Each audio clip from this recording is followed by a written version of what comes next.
रायगड जिल्ह्यातल्या नागोठणे शहरात पुराचं पाणी शिरलंय। अंबा नदीनं पाणी हे नागोठणेच्या बाजारपेठेत पाहायला मिळतंय। एसटी स्टँडचा परिसर पूर्णपणे जलमय झालाय। पूरस्थितीमुळे नागोठण्यातलं जनजीवन विस्कळीत झालंय।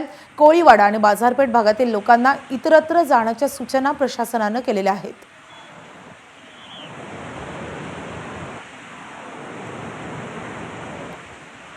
तर या संदर्भातले अधिकचे तपशील जाणून घेऊयात। आपले प्रतिनिधी गणेश महाप्रळकर आपल्या सोबत आहेत। गणेश, सध्या रायगडमध्ये पूर परिस्थिती निर्माण झाल्याची माहिती मिळते।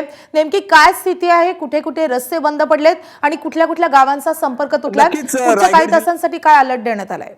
पाऊस कोसळतोय आणि या मुसळधार पावसामुळे ज्या प्रमुख नद्या आहेत त्या सध्या धोका पातळी ओलांडून वाहताना पाहायला मिळतात आणि त्यामुळे रायगड जिल्ह्यातल्या अनेक भागांमधली आपण जर परिस्थिती बघितली तर माझ्या मागे जर ही बघितली तर कुंडलिका नदी आहे। कुंडलिका नदीनं देखील धोका पातळी आहे ती ओलांडलेली आहे आणि त्यामुळे कुंडलिका नदीचा घेराव आहे तो संपूर्ण रोहा शहराला बसलेला पाहायला मिळतोय आणि त्यामुळे रोहा शहरातल्या अनेक बाजारपेठांमध्ये देखील पाणी शिरलंय। तिकडे अंबा नदीचा जर आपण विचार केला तर अंबा नदीनं देखील धोका पातळी ओलांडल्यामुळे संपूर्ण नागोठणे शहराला घेराव घातल्यामुळे नागोठणे बसस्थानक असेल, कोलीवाडा असेल, मोहल्ला असेल, ही अनेक जी गावं आहेत किंवा तिथल्या ज्या वाड्या आहेत त्या पाण्याखाली गेलेल्या पाहायला मिळतात आणि त्यामुळे कर्जत मधली उल्हास नदीनं देखील धोक्याची पातळी ओलांडल्यामुळे तिथील बेंडसे आणि वावे गावातला जो मुख्य पूल आहे तो देखील पाण्याखाली गेल्यामुळे तिथल्या अनेक गावांचा संपर्क तुटलेला पाहायला मिळतोय। रायगड जिल्ह्यामध्ये अजूनही पावसाचा जोर आहे तो कायम आहे आणि त्यामुळे अनेक भागांमध्ये सकल भागांमध्ये पाणी साचलेला पाहायला मिळतोय। मुंबई गोवा महामार्गाचा जर आपण विचार केला तर साधारणतः 7 ते 8 तासांपासून वाहतूक आहे ती खोळंबलेली पाहायला मिळते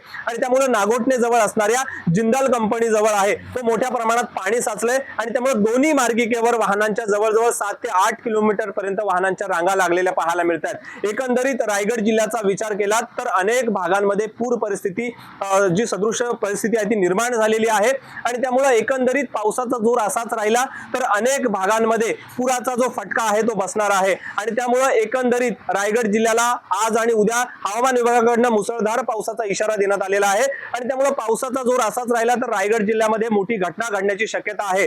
जिल्हा प्रशासन असेल, स्थानिक प्रशासन असेल ते आता अलर्ट मोडवर आहेत। पोलीस प्रशासन देखील मुंबई गोवा महामार्गावर या ठिकाणी काम करत आहेत आणि त्यामुळे अडकून पडलेल्या नागरिकांना सध्या बाहेर काढण्याचा प्रयत्न आहे तो अनेक बचाव यंत्रणा असतील, पोलीस प्रशासन असेल, स्थानिक प्रशासन असेल त्यांच्याकडून होताना पाहायला मिळतोय। गणेश महाप्रळकर, एबीपी माझा, रायगड। नक्कीच रायगडसाठी अलर्ट कायम आहे, त्यामुळे रायगडवासियांनी खबरदारी घेणं गरजेचं आहे। गणेश, धन्यवाद या सगळ्या सविस्तर माहितीसाठी। तर खालापूर तालुक्यातल्या अडोशी येथील धबधब्याला पाण्याचा प्रवाह वाढल्यानं येथील पर्यटकांना पोलिसांनी बाहेर काढले। पाण्याचा प्रचंड फ्लो वाढल्यानं पर्यटकांना हानी पोहोचली असती आणि त्यामुळे धबधब्यावर आलेल्या पर्यटकांना बाहेर काढून धबधब्यावर सध्या पर्यटकांना बंदी करण्यात आली आहे।